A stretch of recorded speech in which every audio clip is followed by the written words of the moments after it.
If everyone is ready, let's recite together. Namo tassa bhagavato arahato samma sambuddhassa.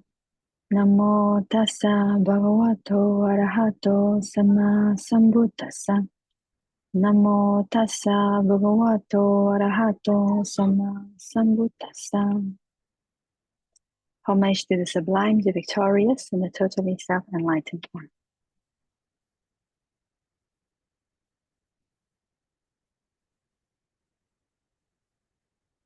Okay, welcome everyone. Today we're going to continue with chapter 7. Last week we have already finished the akusala category, and today we are going to look at another category, which includes roots, jhana factors, and the path factors. Okay, everyone ready? Yeah? Okay, so we'll start.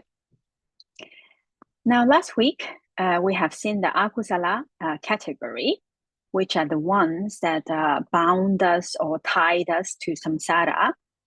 And in this chapter 7 and a later part, we will also look at the bodhipakkhya, the requisites of enlightenment. Those are the ones that bring us up, that will bring us to liberation, right? Now, before we go to the bodhipakkhya, there is one section which is kind of in between this akusala and the bodhipakkhya one. And this one is called the misakha, so the mixed category. Now, in this category, we will see that it is not totally akusala, but it is also not totally the kusala or the supramundane one. So in this category, we will find things that are mixed. So some are unwholesome and some are good ones like that. So today we are going to start with this one, and hopefully we'll be able to finish it today and move on to the next category next week. Okay, so let's see how far we can go. The first one we will look at are the hetus, the roots, which you're already very familiar with. So we will see that as you remember, there are 6 roots, lobha, dosa, and moha, and on the other hand, alobha, adosa, and amoha, right? So in this case, this group, this hetu, the lobha and dosa and moha, we understand and we know they only associate with akusala chittas, right? So therefore, they are called the akusala roots. But the alobha, adosa, amoha, they are called the beautiful roots, right? They are not called the kusala roots. That's because they do not only associate with kusala, but they also associate with abhyagata, yeah? Abhyagata meaning neither kusala nor akusala, right? So just as a revision, remember the classifications of chitta. We have akusala and kusala, so unwholesome and wholesome chittas, which are the ones that when we plant seeds, when we are actually doing something, either physical action, mental action, or verbal action, So whatever we do, and we plant some kind of seeds. So we do kusala, either we do kusala or either we do akusala for putujana, non-enlightened being, right? Okay, non-totally enlightened being, yeah. Okay, then we have another 2 categories of chitta. We have vipaka and we have kriya. So resultant consciousness, which are the result of the either wholesome or unwholesome karma.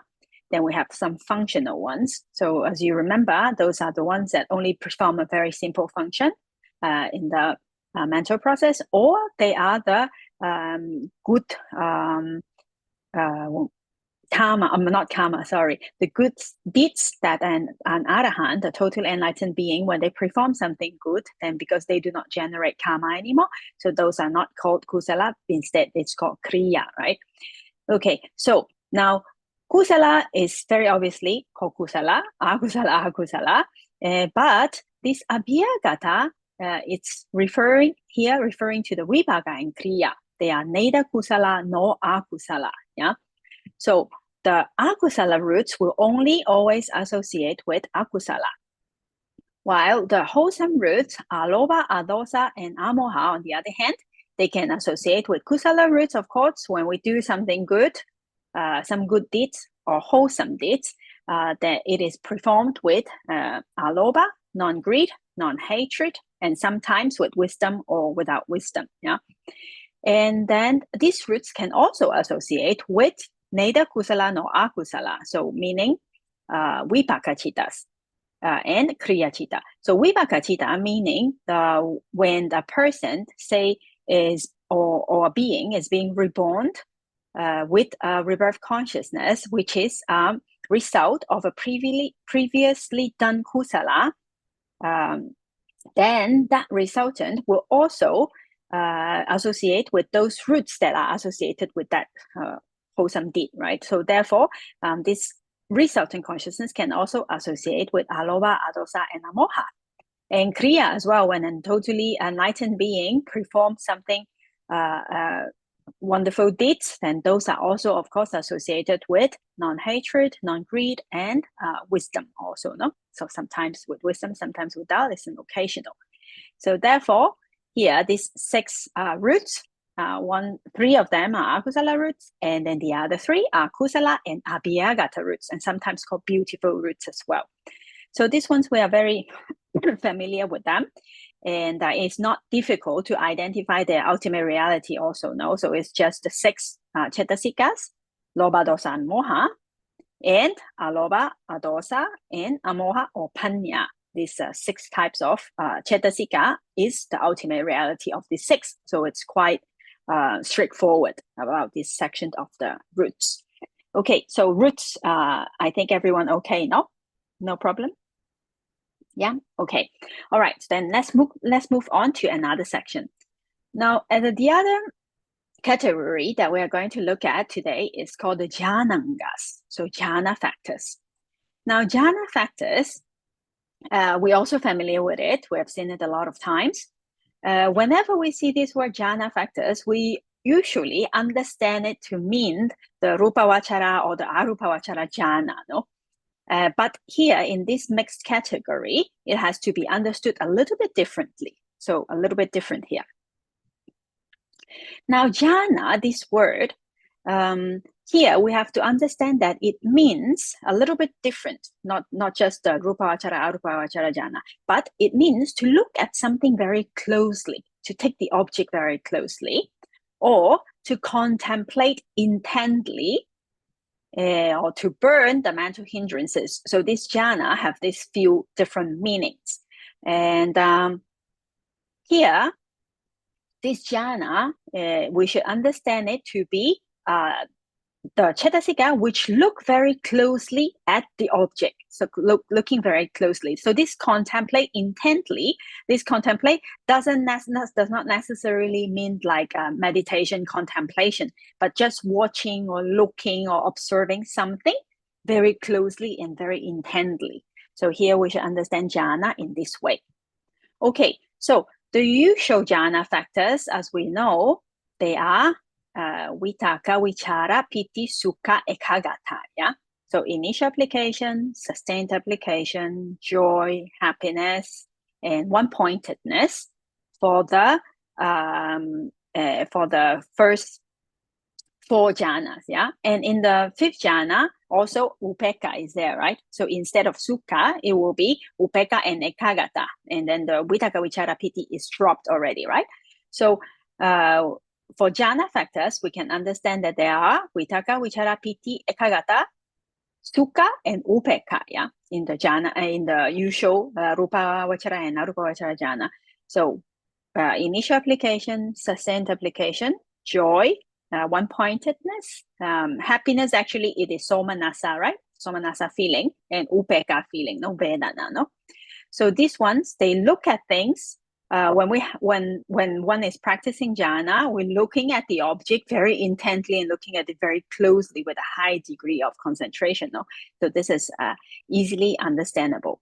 But here, in this category, we have to add one more factor to this group, to this jhana group, jhana factor groups. That's domanassa.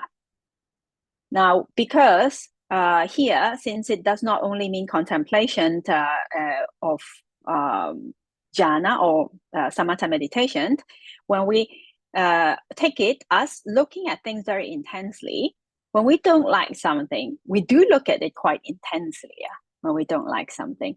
When there is something that is annoying or we are angry about, then the mind take that object very closely or very intently. So therefore, here in this category of jhana factors, in the mixed category, we have to include domanassa as well. So here we have not just the usual 5. Well, actually, all of these are Vedana, no? But among the Vedana, we don't just take Somanassa and Upekkha, but we take Domanassa as well. So we have Vitakka, Vichara, Piti, Ekaggata. Sorry, this is overlapped. So Somanassa, Domanassa as well, and Upekkha. Yes, Derawa? How can there be piti with domanassa, or is it not meant to be together? Right. Now, these jhana factors, it does not mean that they all arise at the same time, but just that these Vitakka, Vichara, Piti, Ekaggata, Somanassa, Domanassa, and Upekkha, they are all called jhana factors because they all take the object very closely. So they do not necessarily arise together. Even Somanassa and Upekkha do not arise together, right? When there is Upekkha feeling, then Piti also do not arise. Piti only associate with Somanassa. Yeah, so depending on the situation, that they arise sometimes together, sometimes not. Yeah, thank you for the question because it makes it more clear. Yes, All thank right. you too. Thank you. Okay, so until here, all good? Yeah, not difficult to understand. So these are the things that we have looked at before already. So yes, Edith? I just wish can you please just remind us of the difference between sukha and piti? I mean, I was thinking, and I only came up with the example you gave when someone is knowing that the oasis is near, and just a quick review on that, please. Thank you. Yes. Now, in terms of ultimate reality, piti and somanassa, they are actually two different cetasika. So piti, it's a separate cetasika itself, joy, and it is also ethically variable because that means just like some joyful feeling. Sometimes the example we use is when we do something good, when we do something wholesome, being generous, and we feel happy about it, then that piti also arises together associated with a kusala chitta. No, that's possible. No, but sometimes if we have someone that we don't like and something bad happened to that person, and then sometimes we're like he, no, so that akusala, so that feeling, that kind of joyful or happy about the misfortune of some other people, that also it's piti, but it is associated with the akusala chitta. No? So that's piti itself. Okay, then let's talk about somanassa or sukha. Now here, sukha, in the jhana, when we talk about the rupavachara and arupavachara jhana, the jhana factors usually we say sukha, no? But actually, in ultimate reality, it is somanassa vedana. Right, so Vedana is one cetasika. There is no cetasika that is called Somanassa because it is just Vedana. No, so Vedana can be divided into Somanassa, Domanassa, or Upekkha. Yeah, but these three are all just one cetasika, Vedana, and Vedana it's universal also, no, because it associates with all kinds of chitta. Whenever a chitta arises, there must always be a mental feeling to it. So it is a universal. And piti is not a universal, it's an occasional. Sometimes it can be there, sometimes it won't be there. So in ultimate reality, they have this kind of difference.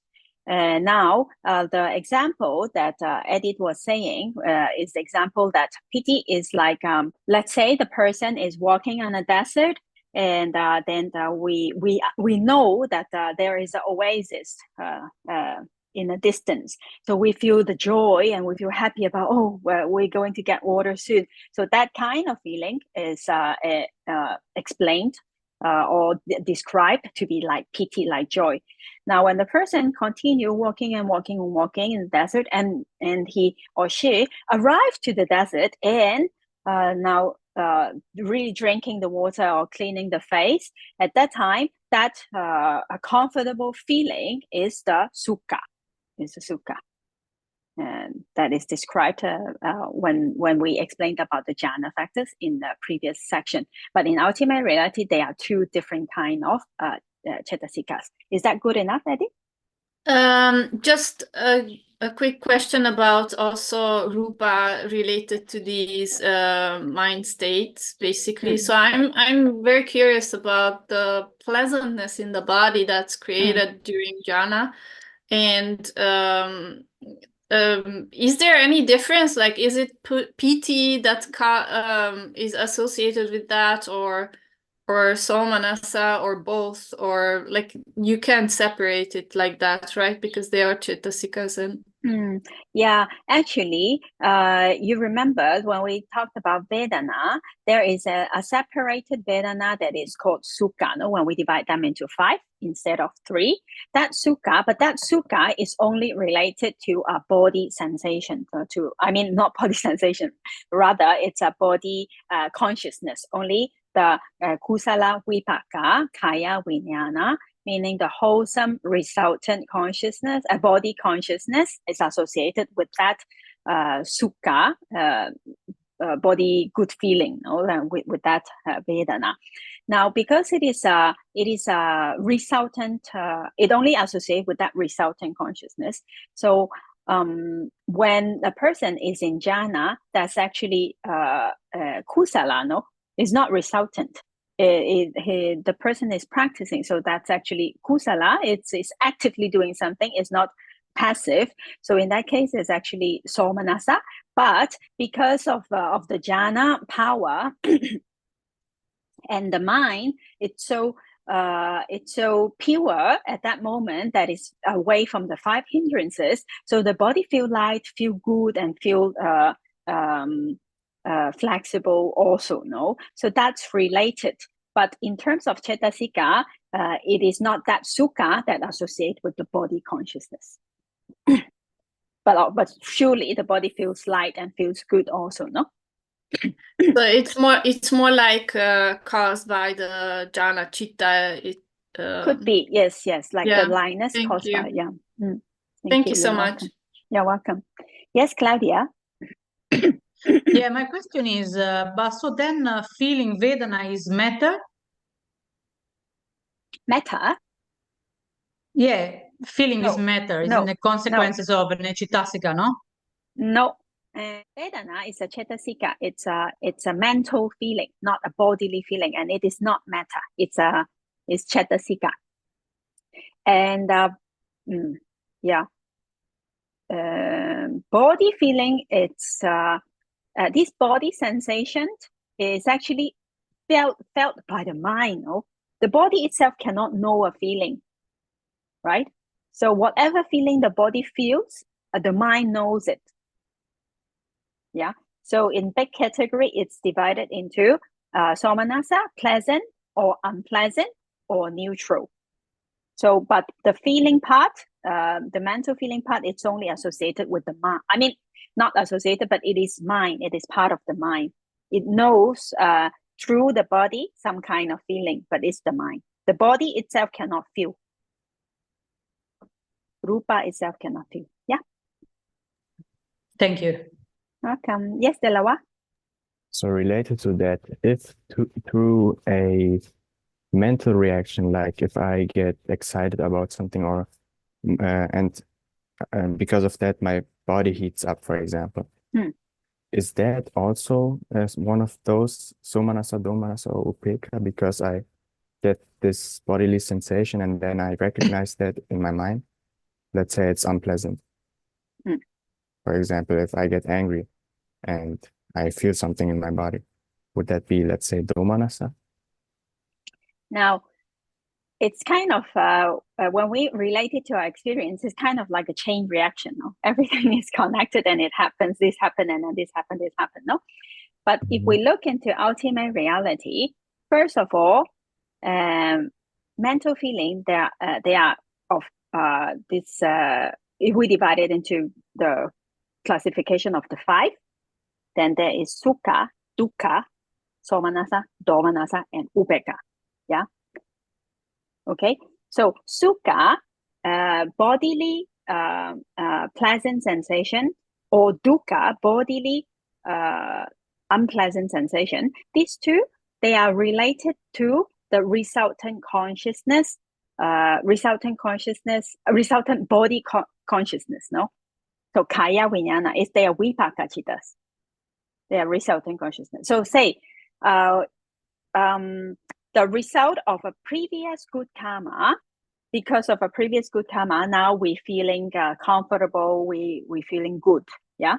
Or if we feeling pain, some kind, oh, I have a headache, or I have a, so it can be due to many reasons, physical also, but it can be also due to a previous unwholesome karma result of that, no? Okay, so these ones, they are totally out of our control, because they are related to vipaka, no? So they are something that has been done already in the previous time. So they are just resulted that arise there, yeah?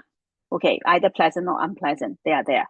Now, how we react to it, if there is a pain and I don't like it, then I'm reacting to it with dosa, no? With dosa mula chitta, which is associated with domanassa.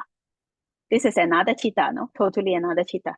Okay, so, but with the same pain, if a person react to it, not with dosa, then react to it maybe with understanding. So, oh, okay, this is pain and there is pain, and it is not necessarily reacting to it angrily. Then maybe the reaction of that person is with upekkha.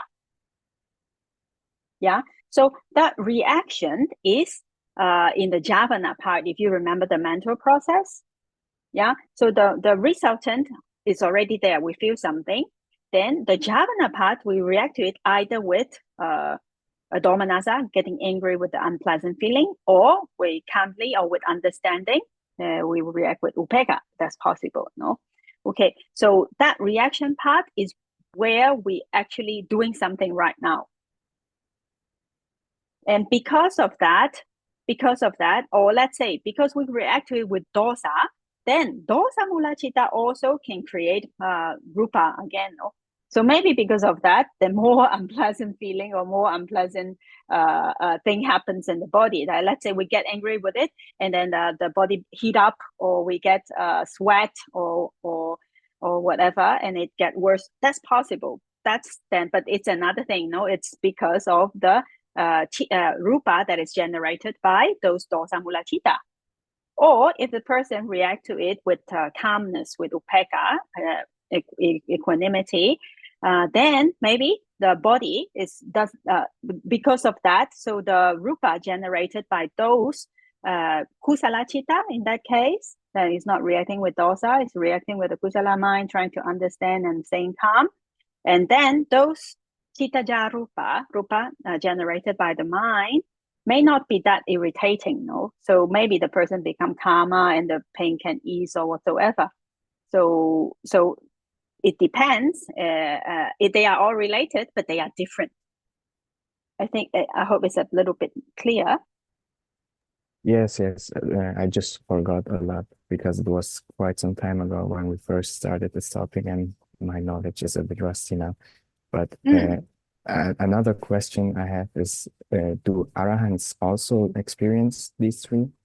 So manasa, domanassa, upekkha? An arahant will not experience domanassa, because domanassa only associate with dosa mula chitta, remember? So they have no more dosa.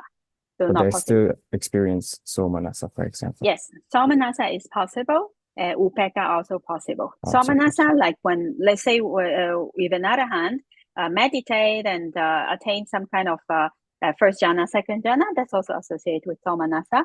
And or even daily life, if he or she is appreciating something, then somanassa is also possible. But even anagamis don't experience domanassa anymore, right?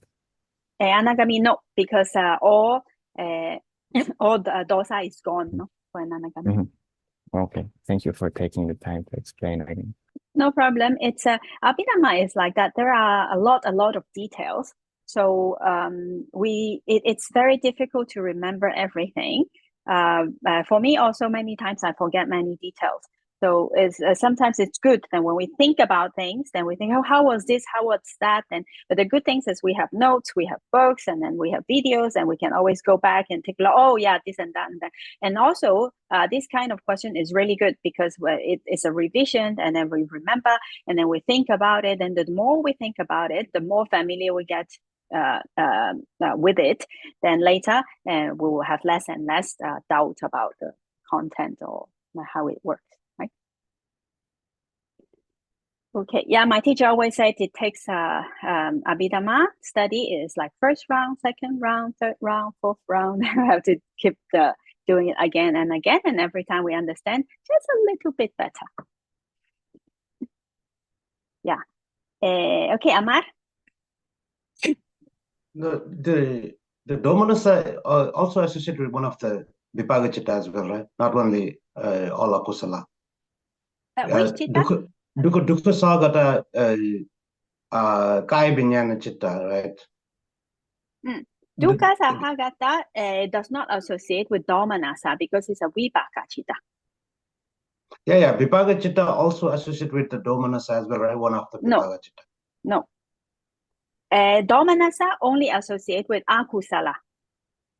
Remember, we just talked about roots right now in the first section. So Dukkha Sahagata means, is that Dukkha means Domanassa as well? No, Dukkha and Domanassa is two different things. Dukkha, this Vedana only associate with the Vijnana, Kaya Vijnana, Vipaka Chitta only. But because it is a resultant, so we are not angry, we cannot be angry, we're not actively doing anything at that time, no? So Domanassa only associate with dosa mula chitta only. Okay. Yeah, so you can go back to the Cetasika videos in chapter 2. That time we explained about that Domanassa only associate with dosa. And so that they have the relation there. So it does not associate. Domanassa do not associate with dukkha. They are different, two different mental feelings.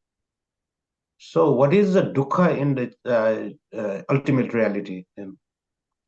In ultimate reality, it depends what we are talking about. If we are talking about dukkha sensation in terms of when it associates with the Vipaka Kaya Vijnana Chitta, Akusala Vipaka Kaya Vijnana. Right. When we are talking about that, that's only Vedana. That's only Vedana. The Vedana that associate with that Chitta specifically, just Cetasika, Vedana Cetasika. But that Vedana is definitely not Somanassa, not Upekha, right? That Vedana is Domanassa. No, that Vedana is Dukkha itself. That in that category, we divide Vedana into 5: Sukha, Dukkha, Domanassa, Somanassa, and Upekha. Okay. Yeah. So, but be careful, this dukkha, because this word dukkha, it comes out a lot in the Buddha's teaching. And when we talk about dukkha in general, everything is dukkha, then that dukkha is different, no? It's not just only talking about this Vedana, no? Yeah, that like the 3 characteristics, everything is dukkha, anicca, and anatta. Everything is unsatisfactory, when everything is non-self and impermanent, then that dukkha is much wider. Yeah. No, that I understood. But if you look at like 7, like akusala vipaka chitta, then why you are adding like some of them are upekha, only kaya vijnana is dukkha, right? So kaya vijnana can either be sukha or can either be dukkha, because they are result. They can be either of previous wholesome deed or previous unwholesome deed. If it is right. If it is a result of a previous wholesome deed, then it will be associated with sukha, pleasant body feeling, because it's body sensation, no? So it must have a body feeling, no? Then if it is associated with a previous unwholesome karma, then it will be associated with a unpleasant body feeling, which is dukkha. So kaya vijnana do not associate with somanassa, domanassa, nor upekha. It's always either sukha or dukkha. Okay. Yeah, all right. So if you, well, it's okay that we don't remember everything, but we can go back to the video and have a look of that again later when you have time. All right. Okay. So for jhana factors here in the mixed category, then domanassa is included. But usually when we talk about Jhānaṅga or jhana factors, then we understand it as the rupa or arupa vachara jhana. Then in that case, then there's no domanassa. But since here it means looking at something closely, so with the domanassa also it is possible as a jhana factor here. Okay. So let's go to the next category. And next category, we have Maggaṅga, so path factors. Now, again, path factors, when we usually, when we look at this word Maggaṅga or path factors, it means the path that leads to Nibbana, yeah? So we understand that there are 8 path factors, the Noble Eightfold Path, no? That's the path factors that we usually mean. But here, since it is a mixed category, that there are more to it. So here, instead of only the path that leads to Nibbana, this Magga here means something that leads to some place or some realm or some existence. So it's just generally means a path that leads somewhere, okay? Not necessarily only to Nibbana, okay? So of course, let's look at the path factors that leads to Nibbana first, the ones that we are familiar with. That's the Noble Eightfold Path, the 8 path factors. We have right view, right thought, right speech, right action, right livelihood, right effort, right mindfulness, and right concentration. That's the Noble Eightfold Path, yeah? So this one we are familiar with already. Now in this category, in this section, instead of 8, we have 12 path factors here.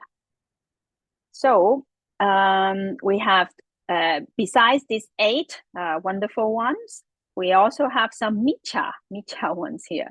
So the other ones here is wrong view is also included, because wrong view also lead us somewhere. No, it lead us to the woeful state, or it lead us to not so good, not good existence, or lead us something to somewhere that is not good. No, so in that case, we have wrong view also included here. Then wrong thought is also included, and then we also have wrong effort and wrong concentration here. So besides the right one, here we also have another 4, which is the opposite also. Okay, so now, of course, then you may say, then right speech, right action, right livelihood. There should be also wrong speech, wrong action, and wrong livelihood also. It also leads us to somewhere not nice, and wrong mindfulness. Then why is it not included here? That's because they are not separated cetasikas. Therefore, they are just that when they associate with good things, I mean kusala side, then it is kusala. When it is associated with akusala, then it is with akusalas. They are not separated cetasika, so therefore it is not included here. Now, when we get into the details of each one of this, we are going to look at it now. Then it will become a little bit more clear. We also had this question, like, why isn't this with 2 G's in the front, like Maggaṅgas? Oh, with double G. Yeah, it's a mistake here, typo. Thank you. So it's GG. Yeah, I have a question regarding the Eightfold Noble Path. Like, there is somewhere where a practitioner should start, or, well, because obviously we start with mindfulness and everything follow. But it's quite amazing to me to, to see this path, and wherever you start, you are doing good already, no? From your action or Yeah, you mean, is there an order to it? I'm sorry? You mean, is there an order of like which one go first? Yeah, exactly. Yes. Well, yeah, actually there isn't exact order to it, because every element here or every factor here has its own depth, no? So it can always go deeper and deeper. So say right view in ultimate, we're going to look at them one by one, but right view in ultimate reality it's actually wisdom. Yeah. So we cannot wait until wisdom is fulfilled in order to do everything else. But without wisdom, that's also not possible. So everything must actually they do go together. So say when we are keeping sila, the sila part of it, remember this is the sila part of it, the right speech, right action, and right livelihood. Those are foundation that supports us to be even to have more concentration and to have more mindfulness and with them. But of course, with effort, we need effort also to maintain the sila and also to maintain the mindfulness and concentration. And with wisdom, and then with this, because of mindfulness and concentration, then wisdom grow, right? But without wisdom, we do not understand that actually keeping sila, doing good is good. So yeah, so it is like a circle, like every path factors support the other path factors. So we try to do as much as possible, as much as we can, and they all develop together. Not a specific order, or we should first do this and then second do this and third do this, not really like that. So everything support each other. When we're developing more of this, then more of this grow, then more of this, then it goes back to this cycle and more of this grow. So they all support each other and they can go everything together. We can cultivate them everything at the same time. Okay. All right. So let's get into the details of each of them, and then we will see many interesting and important information is contained in this section. So let's go to them one by one. Let's look at the first factor, the right view, together with wrong view. Yeah. So samaditi and micchaditi. Yeah. Now, when we see the word diti, usually we mean micchaditi. If we see the word only diti, this word only diti in the sutta or in the even in the Abhidhamma, then it's most of the time without the word samma with it, then it basically means wrong view. So if it wants to say right view, it always have a samma with it, samaditi. So diti, wrong view, we have seen it many times. Let's just go through it quickly. What wrong view? No, wrong view are the non-understanding or the view of thinking that there is no cause and effect.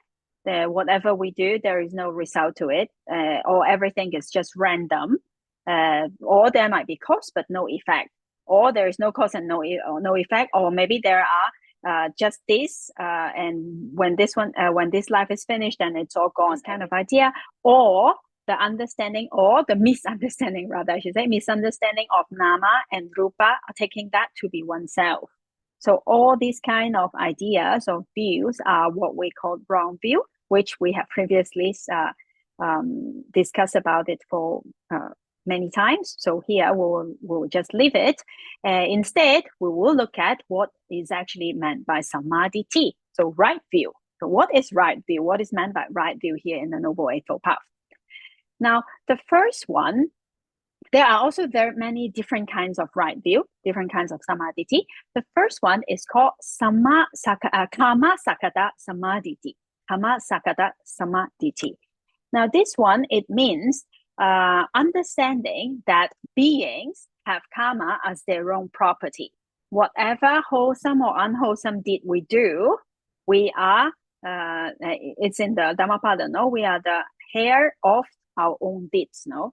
So we have to, when the fruit ripens, it will happen. So whatever we do, we are responsible. Basically, we're responsible of our own deeds. So there is no external beings that dictate what happens to this person, what happened to that person. So whatever our own action dictates what is going to happen later on, no? So we are responsible for our own action.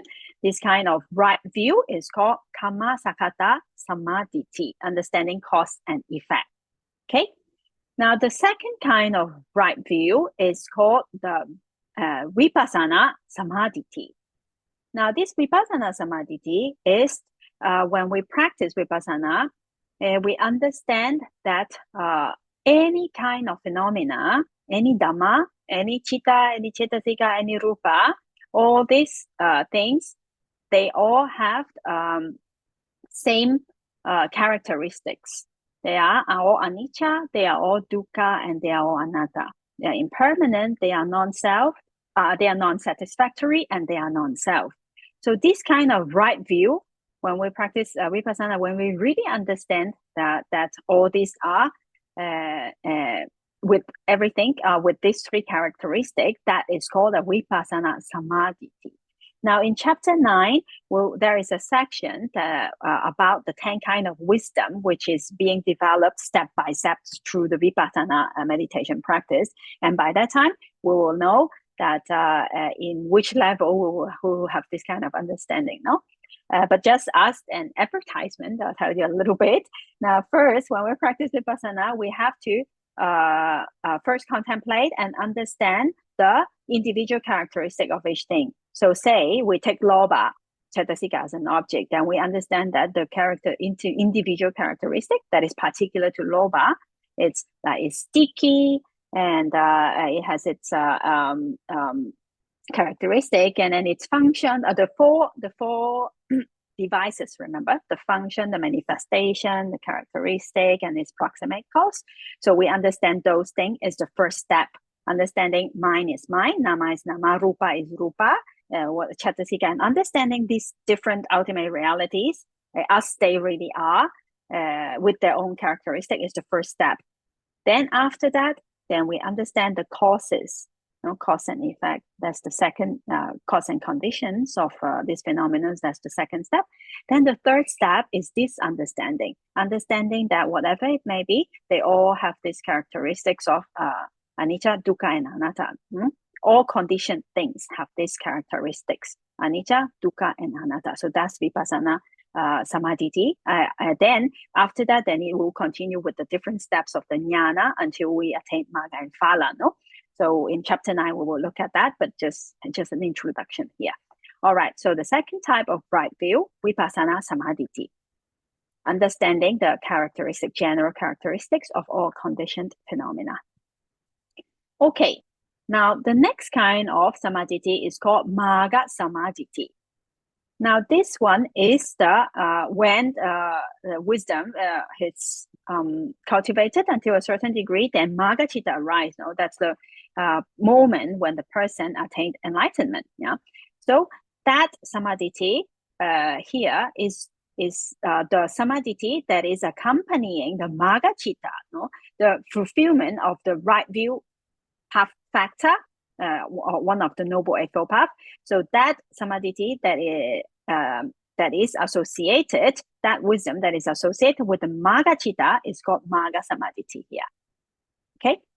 Then, of course, if we have magga samadhi, we also have phala samadhi. No. So magga, the path consciousness must include all the path factors also, no, together with other cetasikas, and the phala citta as well. So the samadhi that is associated with the phala citta is called phala samadhi here.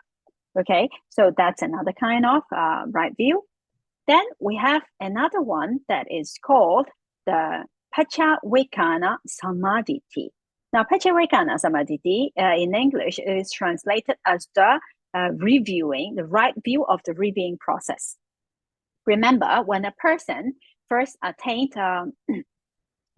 enlightenment, magga and phala, then after that mental process, there will come another mental process that is called the reviewing process. So the first type of reviewing process take magga itself as its object. So this we have looked at in the mental process chapter in chapter 4, but it's quite some time ago, so maybe we did not remember details. But anyway, after the magga process, then this reviewing process arises.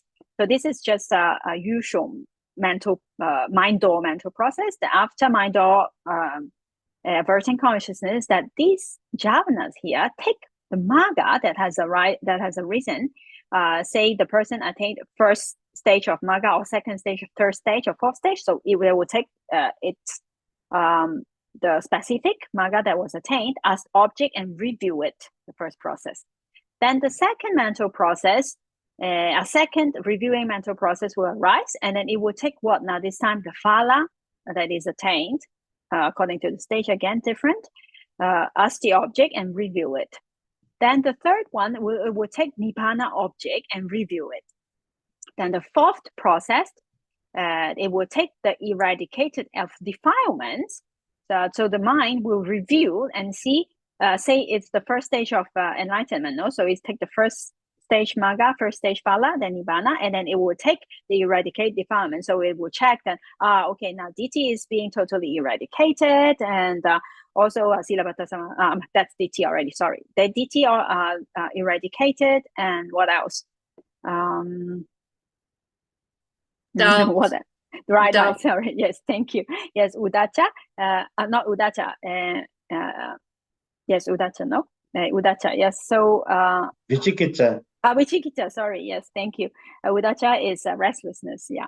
So, vicikicca, doubt is totally eradicated. So, in this case, it will take the eradicated defilements as object. And the fifth one, it will also take what else, what other defilements are not eradicated yet. So, what's next, no? What still have to be done, no?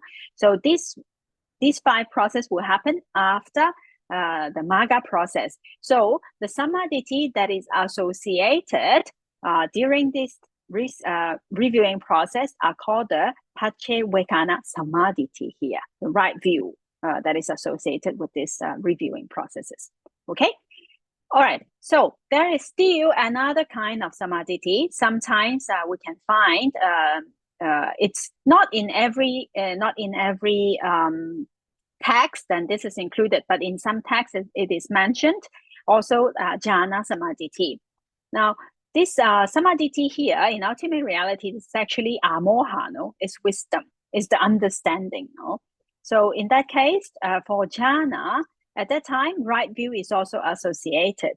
So although this is not a vipassana samadhi, is not related to the attainment of Maggaphala, is not related to the wisdom that lead us to the total eradication of defilements, but it is still a kind of right view, the understanding of this jhana practice, this purification of the mind is going to lead us to, is going to give result in for existence in the desirable plane of existence, let's say a good plane of existence.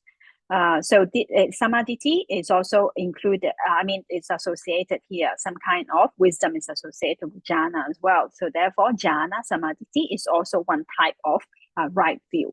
Yes, Eddie? I was just I thought that jhana samadhi would be actually contemplating about the jhana, that it's impermanent, unsatisfactory, and non-self. In that case that would be vipassana already. I know, but it takes the jhana as its object. So that is called vipassana samadhi. But here, if it is under the name of jhana samadhi, meaning the samadhi, the panya that is associated with jhana. Because when a person have jhana, he or she must first come out of jhana and practice vipassana. No? He cannot practice vipassana with jhana. So this jhana samadhi is when the person is in jhana. That jhana chitta also is associated with wisdom. Yeah, so basically even jhana after getting the wisdom is different than before that, right? Say it again. So prior, if someone without the right view, without enlightenment, practices jhana, that's kind of different than after he practices when they are already a sotapanna or something. Yes, it is different. But the jhana samadhi that we are talking about here are the one whether the person is an enlightened being or non-enlightened being, it doesn't matter. So the wisdom that is associated with jhana chitta. All right, thank you. Yeah. Okay. All right, so let's just take a look. Now we have mentioned about different kinds of samadhi. Let's take a look. Now, Kammasakata samadhi, the understanding of that we are responsible of our own actions, and Vipassana samadhi are said to be mundane still. Yeah, so we are like our day-to-day kusala. If we understand that there is karma result, then that we have this kind of panya, this kind of right view, right? But that is mundane. Vipassana also, it is still mundane because we are taking nama and rupa as object. We are practicing, but it is not yet arriving to Magga and Phala. So in that case, they are mundane. But Magga and Phala, they are super mundane because they associate this kind of samadhi, right view, associated with Magga Citta or Phala Citta. No. Now again, Paccavekkhana samadhi, the reviewing, right view of the reviewing processes, as well as the samadhi of with jhana, and that one, they are also mundane. Yeah, because reviewing process, it's not super mundane. It is just a normal mundane mental process, but it's taking those objects as it's like the Magga and Phala, it takes those as object, but it is a mundane process. It's just checking what happened, like let's say. So it's not super mundane, it's mundane. Jhana also, no? All right, so this right view here, we have this 6 different kinds of right view. This is what we call right view here. Okay, all good until here? Yeah, okay. So let's continue with the next group, right thought and wrong thought. But I think it may be good we take a break here before we continue. So we start a new topic after the break, okay? So I'll see you in 5 minutes.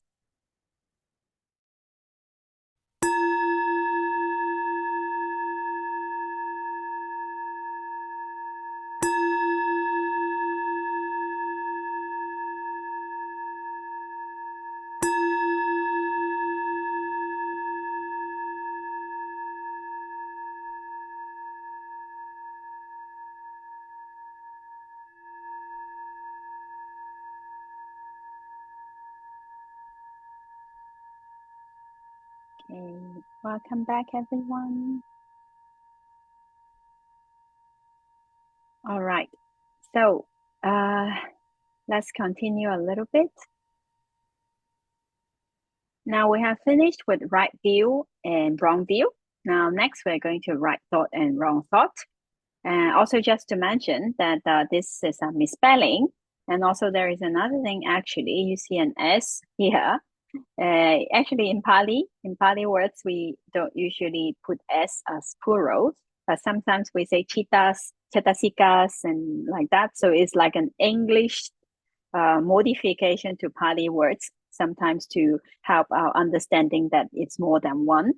But it shouldn't be, actually, it shouldn't be like that. So Pali plural does not use an S like that. So just so that we know. And here G is missing also. Okay, anyway, so let's go to right thought and wrong thought. So Samma Sankappa and Miccha Sankappa. Okay, so what do we mean by Samma Sankappa, right thought? So what is considered right thought? Right thought is actually thoughts of renunciation, Nekkhamma Vitakka, thoughts of non-harming, Abhyavada Vitakka, as well as thoughts of non-cruelty, Vihimsa Vitakka. So these three types of thoughts are said to be right thoughts. So Nekkhamma, renunciation, Abhyavada, non-harming, and Avihimsa, non-cruelty. Now, on the other hand, Miccha Sankappa, wrong thought, are thoughts of sensual desire, Kamma Vitakka, so which is the opposite of renunciation. Also thinking about or thoughts of sensual desire. Then we have thoughts of harming, Vyavada Vitakka, and we also have thoughts of cruelty, Vihimsa Vitakka. No? So these three thoughts of sensual desire, harming, and cruelty called wrong thoughts, miccha sankappa, versus the 3 right thoughts of renunciation, non-harming, and non-cruelty. So let's look at them one by one. Yeah. So first, now the first one, thought of samma sankappa. Let's look at right thought. This renunciation, nekkhamma. What is actually nekkhamma? Let's take a look. Now, generally speaking, nekkhamma is usually translated as detachment or renunciation. So detachment or renunciate what? No, detached to what, or renunciation of what? Now, in general terms, we can take it as to give up the mental impurities, or to renounce unwholesome actions such as cruelty, harming, or killing. And we can also understand it as the freedom from the dependence on the senses. So seeking inner happiness that is independent. So renunciation from trying to seek happiness or satisfaction through the senses. So that's also called renunciation. And also doing meritorious acts are also called nekkhamma, because when we do good, we have to detach or renounce from lobha, from our attachment, from hatred. Otherwise, it is not possible to do good, to do meritorious or wholesome actions. So doing meritorious acts are also a kind of nekkhamma, renunciation or detachment in general terms. Now, in more specific terms, seeking the spiritual development and cultivation and become a renunciant, it's also called nekkhamma here, no? The renunciation or the real detachment, right? Now, in the Dhammapada, we can see this verse. It says, if by giving up small pleasures, great happiness is to be found, the wise should give up small pleasures, seeing the prospect of greater happiness. So sometimes we hold on to things and then we don't want to give up because we do not see the greater happiness that this can bring, right? So we hold on to things and very tight and very tight. And sometimes we find this graphic and it's quite meaningful. No? Sometimes holding on does more harm than letting go, right? So when we hold on and attach to something, sometimes it's much suffering, no, with attachment. So letting go sometimes can give a sense of freedom and relief as well. But we have to see that it is for the greater good. No, otherwise the mind don't want to give up. It just want to hold on to. Now, Ajahn Chah, Venerable Ajahn Chah also said, he said, do everything with a mind that lets go. If you let go a little, you will have a little peace. If you let go a lot, you will have a lot of peace. If you let go completely, you will have complete peace. So letting go also gives some kind of peace to the mind. Now, this coming section is a little bit not directly related to the Abhinamatasangaha, but it's just like a little contemplation that we can do together. Now, when we talk about let go, what do we mean? Letting go of what? Right? Renouncing what? What do you think? What can we let go of? Object, materiality. Oh, that's possible. Yes. Yes, Delawa. To our ideas, what we think is right, what we think is wrong, what should be, what should not be. Right. That's also some other thing that will give us great relief if we can let go of that. Yes, Sanda. Clinging and wanting. Great. Yeah. If we let go of that, it will be so much more peaceful, no, the mind. Right. Thank you for the sharing. So just as a little exploration, we can see when we talk about letting go, what can we let go of? Actually, we can let go of so many things. Everything can be let go of, no? We can let go of judgments, indignation, complaints, victimization. What else? Desire and stinginess, attachment. If we can even give up fear, no? We can also renounce even fear. Let go of anger. Comparison. Envy. We can abandon the ego. Let go of our baggage. Everything that we carry, ideas, just like Dalawa just said, well, we think it should be this way or should be that way. And we can renounce even suffering, right? We hold on to our ideas, we hold on to our own suffering sometimes. Or sometimes we can even renounce to keep postponing happiness. Sometimes we think, oh, I will be happy when I graduate. I will be happy when I get married. I will be happy when I have a car. I will be happy when I buy my house. No? So all this postponing, all these ideas. So actually, in general terms, general speaking, we can let go. What we can be let go is quite infinite, no, quite unlimited. We can let go of things, of thoughts, and all kinds of different things we can let go of. So whatever we let go of, that can bring us a sense of lightness or freedom, then that's something that will help us. So many things we get attached to, and if we can just step back and look at those and just see it and let it go, then the life will be much easier. Well, this is kind of like a little contemplation for general terms. Now let's go back to the Dhamma and see what actually the Nekkhamma Sankappa, thoughts of renunciation, specifically mean. So more specifically, this Nekkhamma Sankappa refers to all kinds of kusala.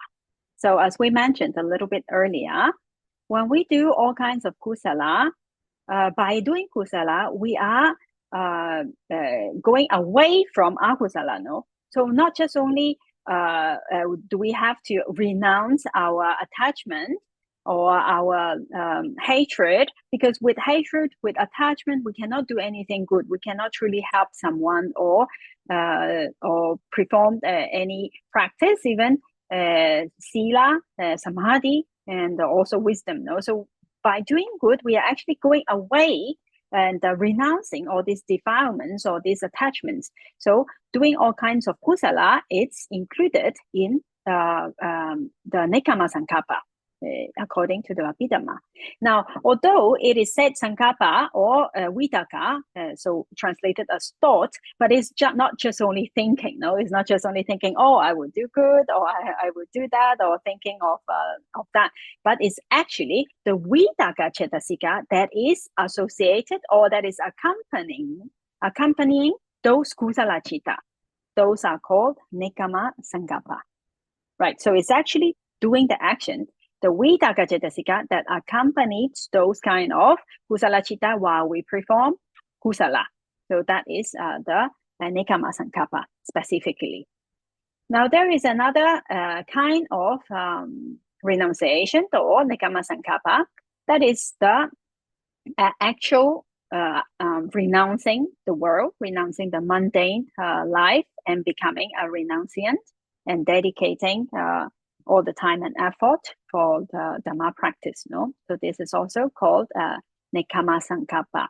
Now, if I find in the suttas, sometimes when it is talking about Nekkhamma or renunciation, sometimes it refers to the renouncing of the akusalas and renouncing our greed and hatred and all those. And sometimes it's also talking about becoming a monk or a nun, or a renunciant. Yeah. Okay, so there is another kind of the Nekkhamma Sankappa, and that's the attainment of Jhāna in specific terms. Jhāna is also called Nekkhamma because when one attains Jhāna, all those nivaranas, the hindrances of sensual desire, of hatred, and all those five, and tinamida, and all those must be suppressed before one attain jhana, no? So attaining jhana, we renounce all those hindrances and all those stuff. So therefore, jhana is also included in the nekkhamma sankappa in specific terms. Now the next one is actually vipassana jnana. This is also called. So see how sometimes how deep it can go, no? Now, when we think about renunciation, we think that we renounce something, we renounce some idea, we renounce greed, but actually not only that. So it includes even jhana, all kinds of kusala, even jhana and vipassana as well.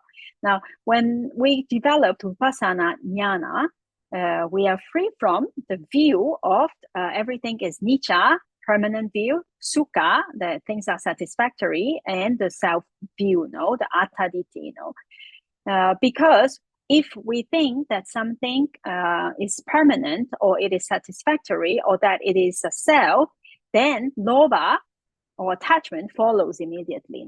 We think something is good, something is permanent, we immediately attach to it, or self, we attach to it, right? So with vipassana jnana, we understand and we are free from this kind of view. Therefore, vipassana jnana is also called thought of a renunciation or nekkhamma sankappa here in specific terms. All right, so nekkhamma sankappa in specific terms are said to be these four kinds. All kinds of kusala, and we are aware of akusala, becoming a renunciant, the attainment of jhana, and vipassana jnana is what is meant by nekkhamma sankappa in details. Yes, Edith? I just wanted to say that this makes more sense to me. Like, it's not possible to renounce greed, hatred, and delusion. This is more what I can understand, that when you practice and it's momentary and it's all this renunciation type of things, right? It's not about like greed, hatred, and delusion. Basically, you cannot abandon that. It's willingly. It can be abandoned only through the practice, like wisdom will abandon them.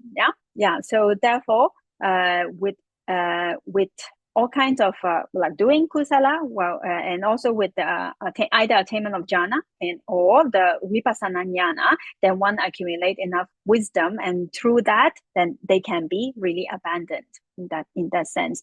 But sometimes, even when we do not have jhana and we don't have this very much high vipassana wisdom yet, but sometimes we can still perform some renunciation, like in our daily life. Say when we hold on to something and we thought we let go, and let's say we can share. Sometimes it's just simple things. Sometimes we don't even want to share a chocolate, right? So even simple things, right? So those are just little by little with little things that we can renounce. Okay, with a little bit that, like, we train ourselves little by little, so renouncing a little bit more and this a little bit more. Sometimes we hold on to the idea and we don't even realize. When we find out with mindfulness, we know that we're holding on to that. Okay, it's not necessary. We don't have to hold on to that. Then we can let go. So those little things also, it's helpful. So little by little, we practice in our daily life and aiming for higher understanding, like jhana and vipassana on the way. Yeah. Yeah, it's just I kind of see that people misunderstand that they can like somehow tell themselves that, oh, I'm going to renounce this and that, or that's not possible. It's only through wisdom. Ultimately, it's not possible, but that's also good that we remind ourselves that we need to try, and then we try, at least we're doing something about it, we try, and slowly, then we will arrive to the point where it can be really abandoned. But it's also still good if we think about it. But of course, sometimes it's only intellectual, but it's okay too. So we have to start somewhere, So I guess what I'm trying to say is that it's so dangerous to think that that's possible. I mean, for me, I think I better know that it's still there, and I see it than to think, oh, I renounced it or something. Yeah. Yeah, I understand your what you are saying is like to convince oneself that I can do it by that way, no? Yeah, so that is, yeah, in ultimate sense not possible. But what I wanted to just add on a little bit is it's good that we think about it and we try to do little by little small things in daily life. Yeah. All right.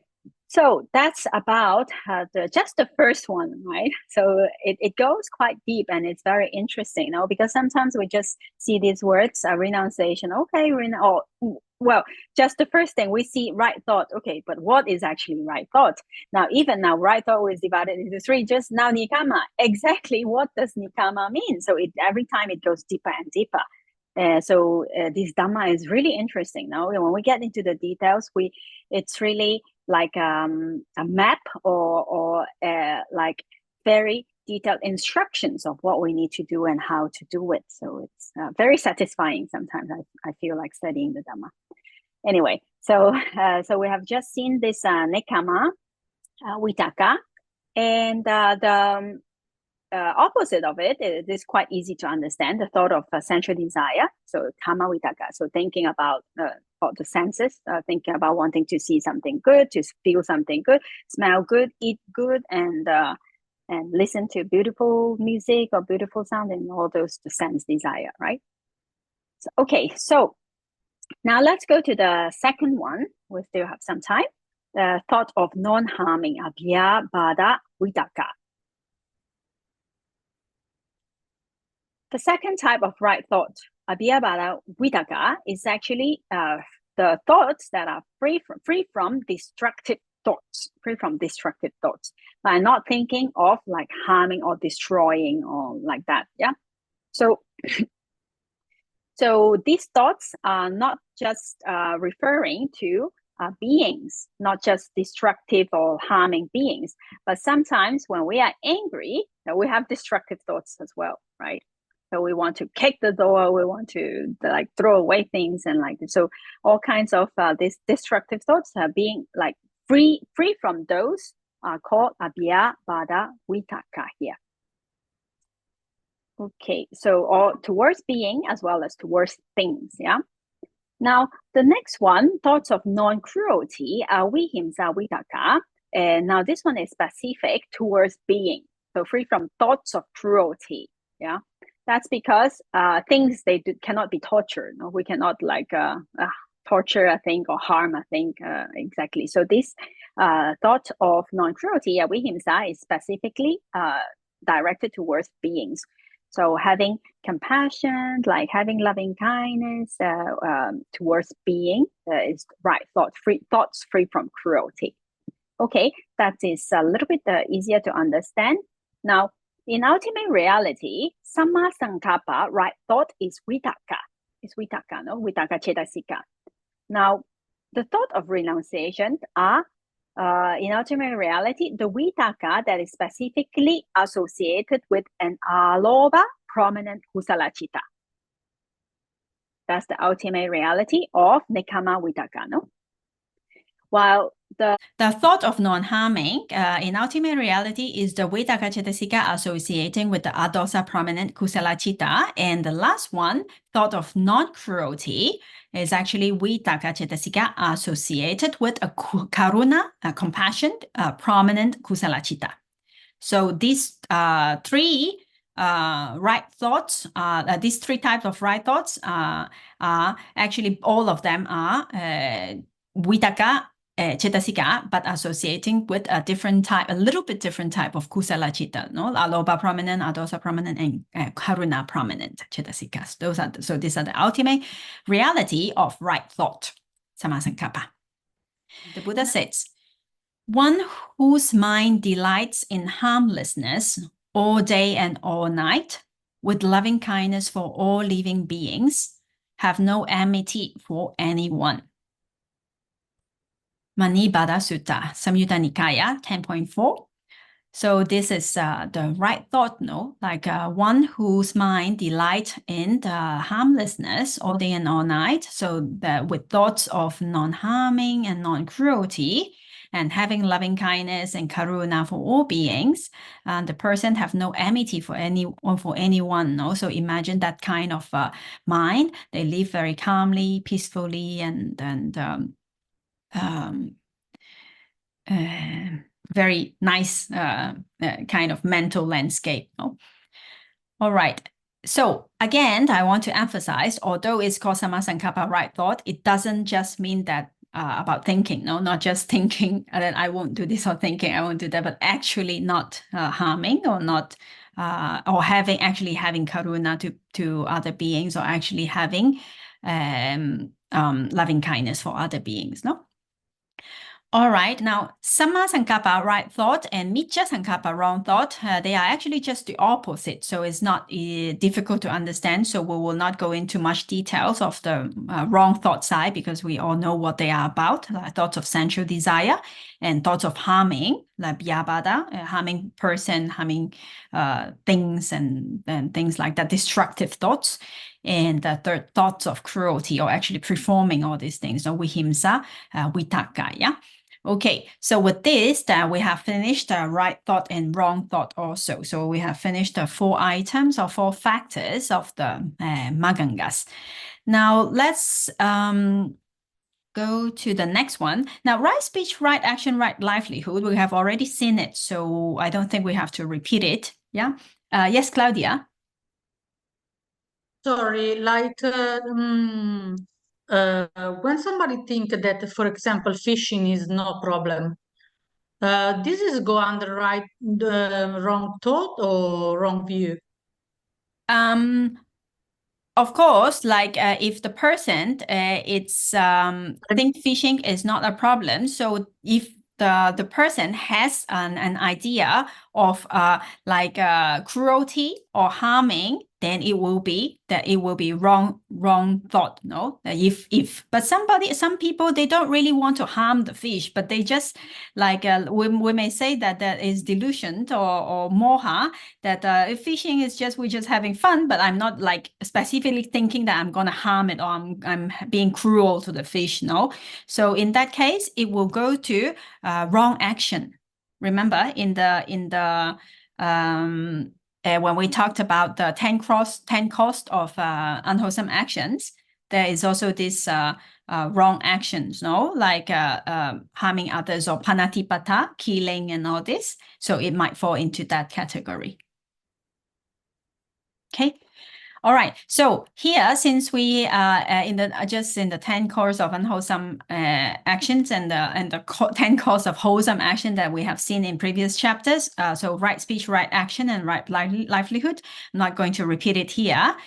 So let's go to right effort and wrong effort. All right. So samma vayama and micca vayama, right effort and wrong effort. Now, in the Buddha's own words, what is right effort? Let's see. A bhikkhu makes an effort, aroused energy, applies his mind, and strives to avoid the arising of unwholesome states that has not yet arisen, abandon and overcome those that has arisen, develop wholesome states that has not yet arisen, and maintain those that has arisen for their non-decay, increase, expansion, and fulfillment by development. He makes an effort, arouse energy, apply his mind, and strives. This is called right effort. So this is in the Vibhanga Sutta, Samyutta Nikaya 45.8. So clearly, the Buddha explained here what is meant by right effort. So to avoid the unwholesome state that has not yet arisen, abandon and overcome those has already arisen, develop the states that has good states, wholesome states that has not yet arisen, and maintain those that has arisen for their non-decay, and increase and expand. No? So in a graphical way, we can see that samma vayama, right effort, is in simple way to avoid all kinds of akusala. those that has not arisen but has potential. They have potential, no? We have latent tendency. So if we are not careful, then we can get angry, we can get greedy, all kinds of defilements can arise. We can get envy, we can get stingy, everything. So right effort is what? To try to make an effort to avoid akusala that has not yet arisen.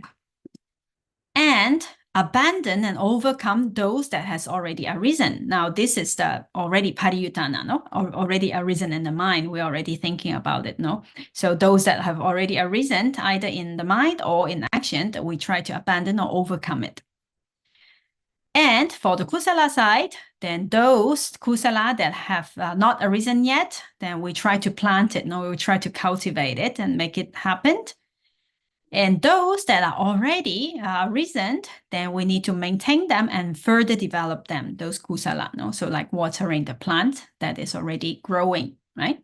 So in simple words, right effort is to avoid and abandon, avoid akusala not arisen yet, abandon and overcome those that have already arisen. And for the kusala side, develop those that are not yet there and maintain and further develop those that are already there. Okay, so what is wrong effort? Micca Vayama. Wrong effort in ultimate reality is actually the virya cetasika accompanying akusala chittas. Because to do unwholesome things, it also takes effort, no? Right? It takes a lot of energy to attach to something or to get angry, right? So those virya cetasika in ultimate reality that accompany any kind of akusala chitta, it's called wrong effort here. That's easy to understand, no? Okay, so right effort and wrong effort. Now we have finished another pair here. Now let's go to right mindfulness here. Now, right mindfulness, let's see in the Buddha's word, in the Buddha's own words, what does it mean? And what is right mindfulness? Here, a monk dwells contemplating the body in the body, ardent, clearly comprehending and mindful, removing covetousness and grief with regard to the world. He dwells contemplating feelings in feeling, the mind in the mind, Dhamma in the Dhamma, ardent, clearly comprehending and mindful, removing covetousness and grief with regard to the world. This is called right mindfulness. So very familiar, everyone very familiar with this passage, no? In the Mahasatipatthana Sutta, Majjhima Nikaya, number 10. So that is what is called right mindfulness in the Buddha's own words, no? Now here, when we talk about this Mahasatipatthana Sutta, here it's very interesting here. So let's take a look at a few words that I like to share with you here. Now, when you see this, it's obviously talking about the four foundations of mindfulness, no? So later on, we'll talk about that, about the body, feeling, the mind, and the Dhamma. But what I want to bring your attention to is actually these words, ardent. In Pali, the word atapi is used, no? Atapi sampajano satima. So atapi, this word, it's very interesting. It means, in ultimate reality, atapi means virya. So the four kinds of right effort that we have just seen, no, atapi. The a means towards, no, this Pali word, a means towards, and tapi comes from tapeti, to burn. So meaning to burn by means of effort, to burn all kinds of defilements, no, such as the such kind of effort is referred here, ardent. With only this one word, we understand the four kinds of right effort that is just mentioned right now, to avoid the unwholesome akusala that has not yet arisen, and so on, the four types. So just with this word atapi, it means all that. Now, clear comprehending, sampajano. What does that mean? That is actually the panya or the samadhi. In the case of kaya, in the body, in this body kaya group.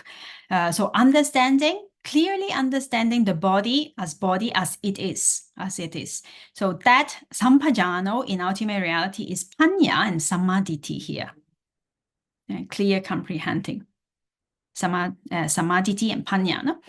How about satima? Satima, mindfulness here. Now, we understand that this sati is the mindfulness of it is of course really necessary, no? So if you see in the Mahasatipatthana Sutta, in the very first line here, just this first line, the full instruction is already there.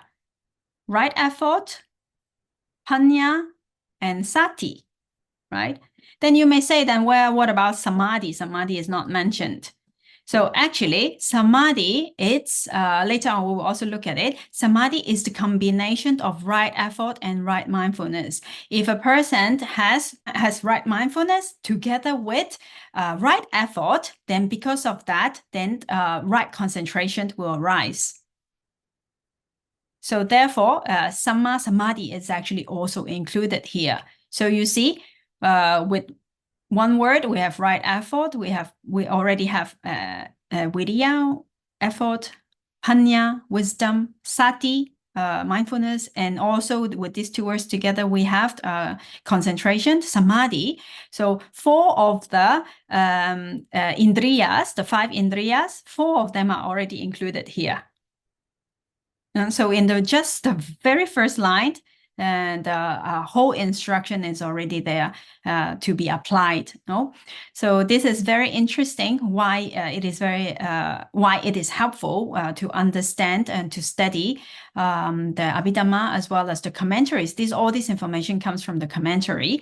When Sayadaw U Kamsachara explained us the Mahasatipatthana Sutta, he explained word by word what is the ultimate reality of each of this one, and explaining the Pali word together with its meaning, then it becomes very meaningful, no, those instructions.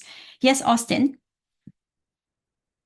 With regard to this, I just wanted to clarify, maybe there's clear comprehending related to panya, but basically that will not just happen on its own with effort, yes. But I mean, what I'm trying to say is, can it be related to this word clear comprehending? Can it be related to something like yoniso manasikara, which is going to the object,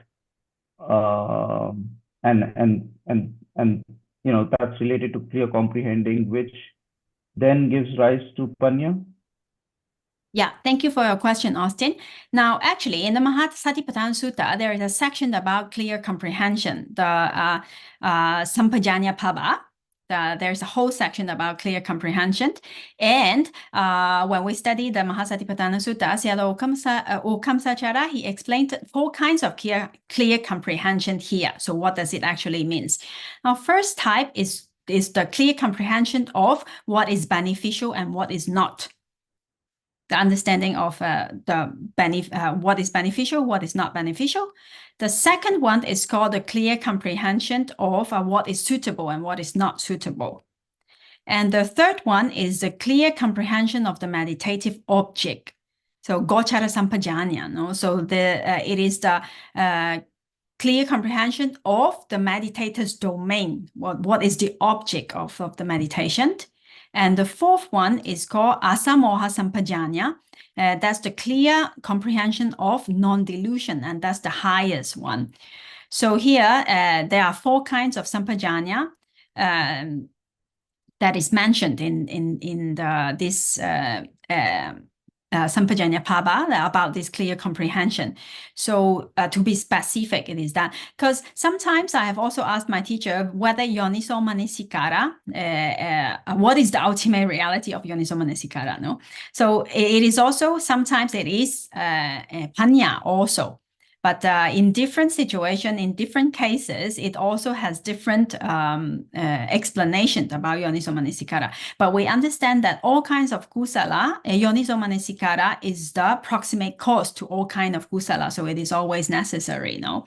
So to be more specific, is not just Yoniso Manasikara, but the clear comprehension in these 4 ways, understanding whether things are beneficial or not, whether it's suitable or not, understanding the meditator's domain is meditative object clearly, and the comprehension of non-delusion. It's that 4 kind. Now, if we go into details explaining each and everything, then it will come out, or that will go a little bit away from what we are talking about. And if we have chance, we can study the Mahasatipatthana Sutta, and then by that time, then we can study more in details about each part and each section. No? Is that okay, Austin? Yes, thank you. Thank you. May I add ask something to? Is it in summary that the 4 kinds of comprehension you just mentioned are a result of Yoniso Manasikara? Is that right? We can, I cannot directly say that that is a result of Yoniso Manasikara. There must be But it has to happen. many It has to happen conditions before. But Yoniso Manasikara is proximate cause to all kind of kusala. So we can say, yes, without Yoniso Manasikara, all this cannot be possible also. Mm-hmm. Okay. But it's definitely, I think, not. We cannot say that it's the only cause, no? Because I didn't mean conditions. Yeah. Mm-hmm. Yeah, but it has to be one of them. Right. One of it the should causes. be, because Yoniso Manasikara is always helpful. It's the proximate cause of all kind of kusala. So yes.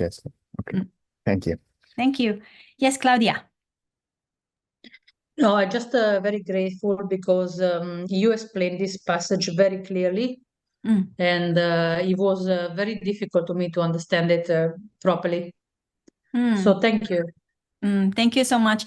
Yes, if we read the English translation, or even the Pali, by just looking at this word, then we will not understand in depth what it wants to say. No, ardent, of course, we understand that it comes from the root of like burning, no, like burning, or like to burn all kinds of defilements. So that kind of sense of how much effort, then we can understand. But to understand that what is the right effort, the 4 types of effort that it already refers here, then we need a little bit more explanations, and that is thanks to the commentaries, because ancient teachers, they explained all these things in details for us to understand and practice. So yeah, very grateful for all the teachers that has been giving all this explanation for our understanding. Yes, Edith. I think you already said what I wanted to say, but I just wanted to mention, yes, that if you read this, like, yes, everything is there, but without practice, you would not understand this at all. Like, if you can't connect it to your own experience and ultimate reality, you will not be able to understand this, I don't think. Yeah, first, I think the understanding is the first step. Now we know, now the instructions are there, then we try to put into practice. Now we understand atapi, ardent, it wants to say right effort. So what is right effort? To avoid the akusala that has not yet arisen, and then to abandon those that has arisen, to cultivate the kusala that has not yet arisen, and to maintain those that has already arisen. Okay, clear instructions. Now we know what we need to do, right? So I think the understanding is the first step. Then we put it into our practice, and then it goes on, and then it kind of with our own practice, with our own experience, then we understand it in a deeper way, just like Edith right now said. So it's helpful, like a cycle that is turning up, no?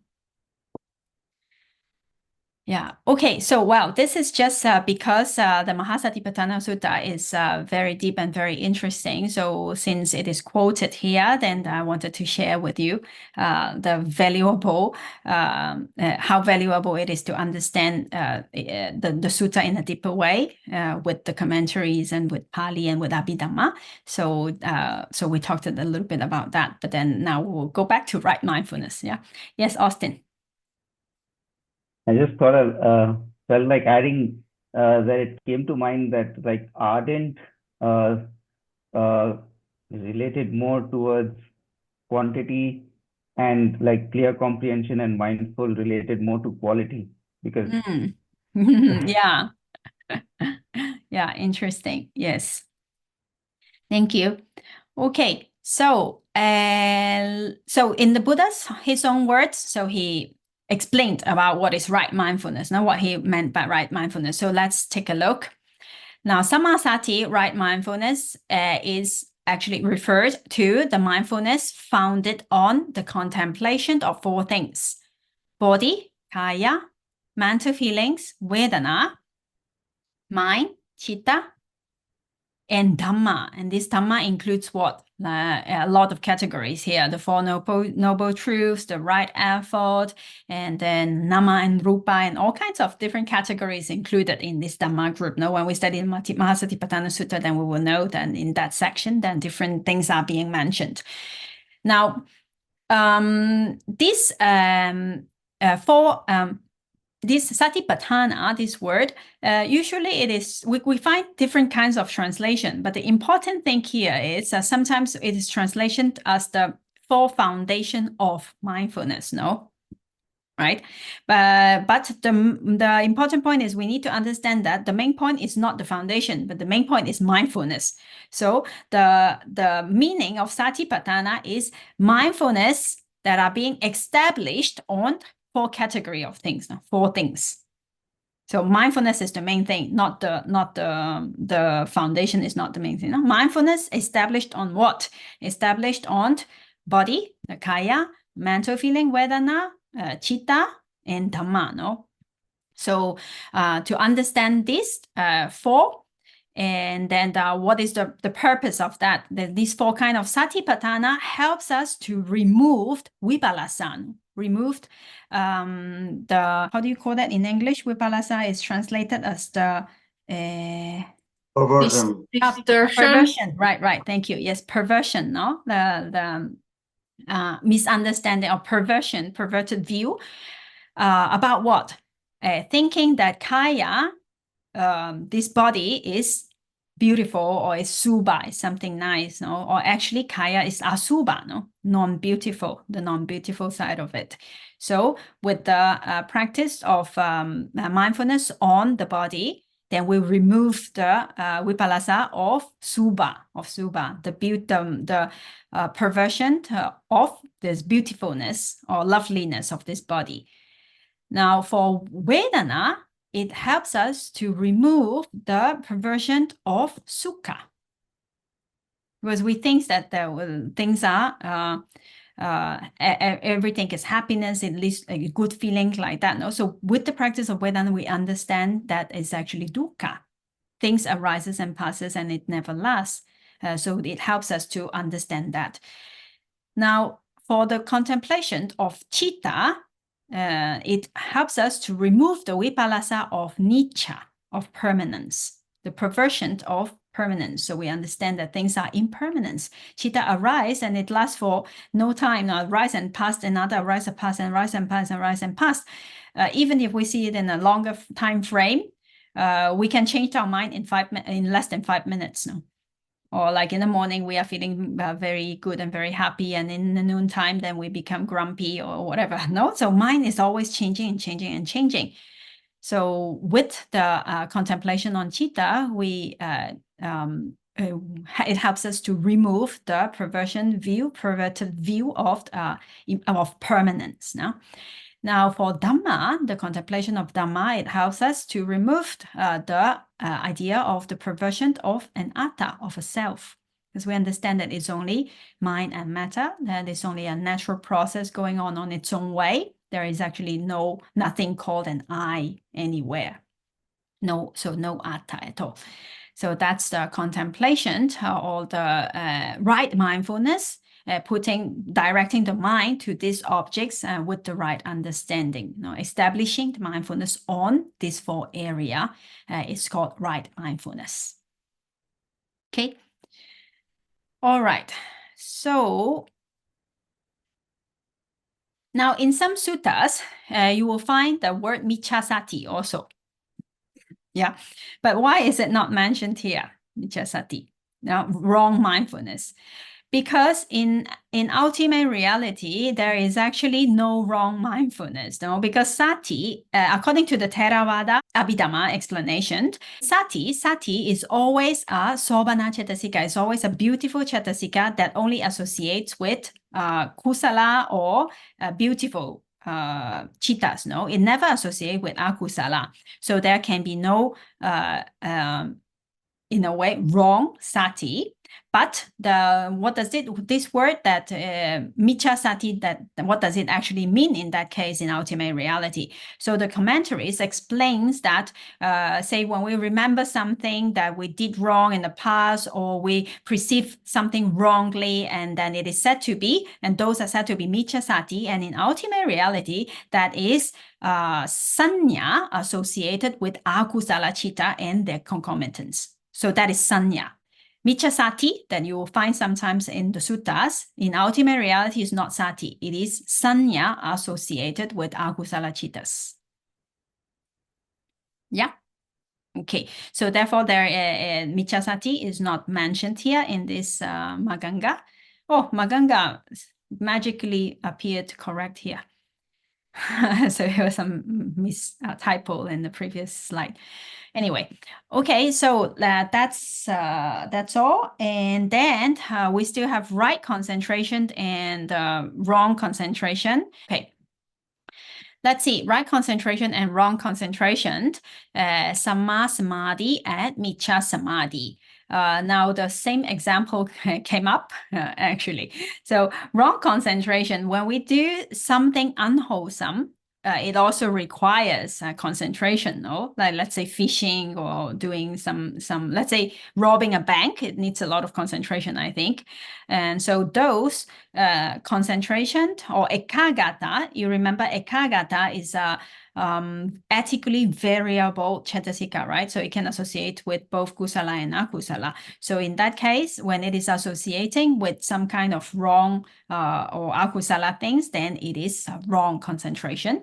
And how about right concentration? What is that? So right concentration is actually the samma sati plus samma vayama that is associated with the jhana practice or vipassana practice. That is called right concentration. So together with right mindfulness, and when we put right effort, then because of these two, then the right concentration, samma samadhi, arise. And that is important, no? That we have to know that samma samadhi, right concentration, is the combination of right mindfulness and right effort. So again, right mindfulness, what is right mindfulness? We just saw mindfulness established on kaya, vedana, chitta, and dhamma, plus the four kinds of right effort: avoid akusala that has not yet arisen, abandon and overcome those that have arisen, develop kusala that has not yet arisen, and maintain and further develop those kusala that has already arisen. So putting the mind on the right object, the contemplation of nama and rupa in this four foundations, and putting the right effort in doing that, then samma samadhi, right concentration, arise with jhana and with vipassana. That's what is called samma samadhi here. Okay, now samma samadhi can be developed by right mindfulness plus right effort, yeah? But there are also three kinds of samadhi that we have already talked about previously. We have upachara concentration, the appana samadhi, and khanika samadhi, no? So we have this access concentration when we practice the before jhana, before appana samadhi rise, then this access concentration, the very, very highly developed concentration arise, and then if it is jhana, then appana samadhi will arise. Then if it is for vipassana meditation, it is called, translated as momentary concentration, so khanika samadhi. But that momentary concentration does not mean that it just concentrated for one moment and then it's gone. No, not that, but it's moment to moment to moment to moment. It's concentrating there. But because the object of vipassana sometimes keeps changing, no, it can be nama and rupa, it can be different. It's not like samatha meditation. The object is the same object all the time. No, so because of that, it is a little bit different. But the degree of concentration, how strong it is, that's almost equal. No. So for vipassana, we also need a very, very strong kind of samadhi concentration. No, now in ultimate reality, this samadhi, as we know, it's the ekagata cetasika, the one-pointedness, ekagata cetasika, associating with kusala chitta. Now, of course, associating with kusala, because ekagata, it can also associate with akusala, and that will be wrong concentration, right? Okay, so with this, we have completed the 12 path factors. So the 8 Noble Eightfold Path: right view, right thought, right speech, right action, right livelihood, right effort, right mindfulness, right concentration. And on the other hand, wrong view, wrong thought, wrong effort, and wrong concentration. So altogether, 12 of them. Now just let's take a look of their ultimate reality and we'll finish this section.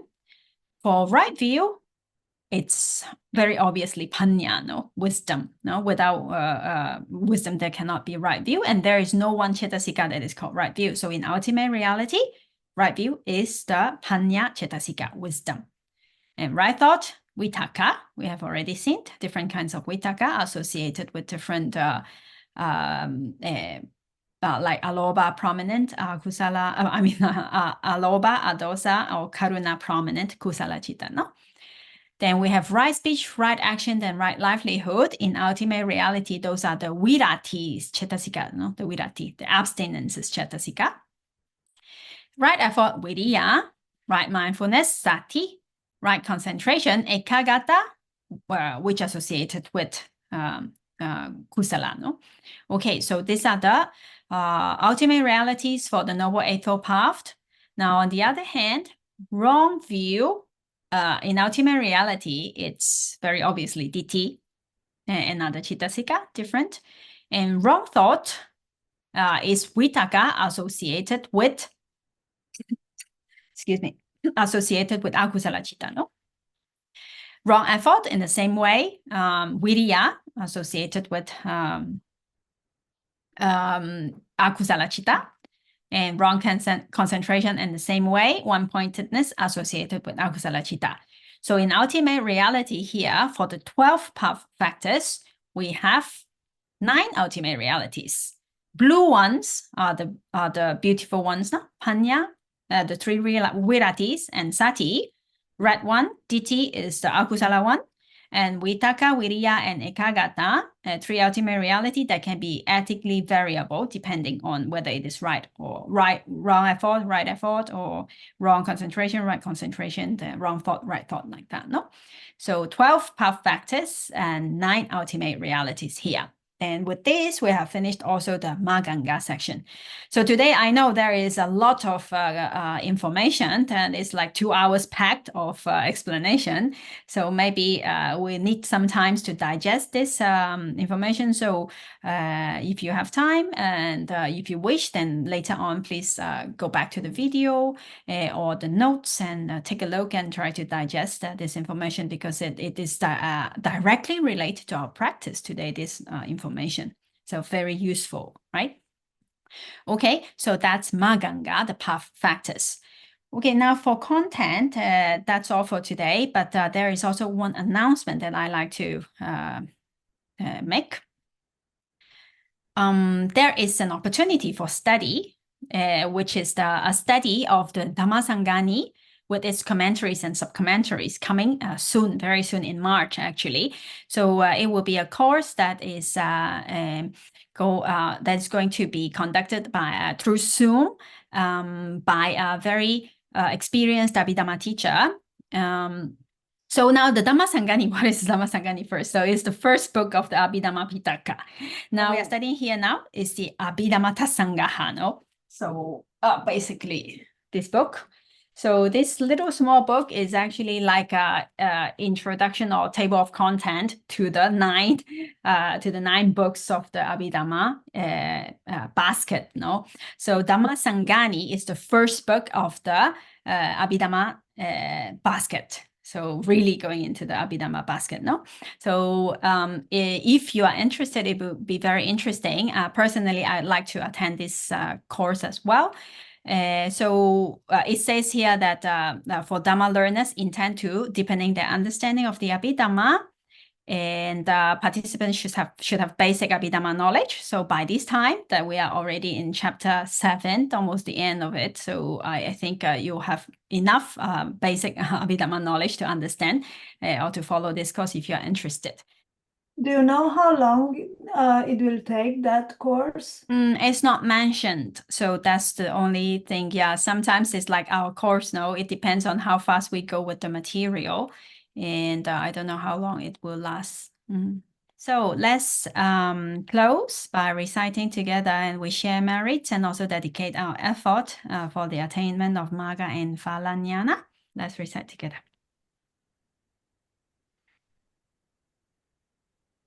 Itam no punyam Magga Phala Jnana sapachayo hotu. Itam no punyam Magga Phala Jnana sapachayo hotu. Itam no punyam Magga Phala Jnana sapachayo hotu. Itam no punyam savasatanam bhajimam. Itam no punyam savasatanam bhajimam. Itam no punyam savasatanam bhajimam. Sadhu, sadhu, sadhu.